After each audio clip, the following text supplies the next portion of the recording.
இன்று தைவான் தலைநகரில் நடைபெற்ற 2024ஆம் ஆண்டின் ஸ்கேட் ஆசியா பனிச்சறுக்கு போட்டியில் நாட்டின் பனிச்சறுக்கு தாரகை ஸ்ரீ அபிராமி சந்திரன் 2ஆம் நிலையில் வெற்றி பெற்றுள்ளார்.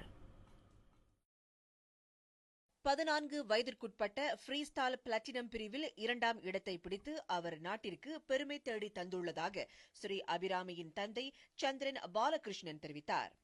இந்த போட்டியில் 9 நாடுகளில் சேர்ந்த 35 கிளப்புகள் பங்கு பெற்றன.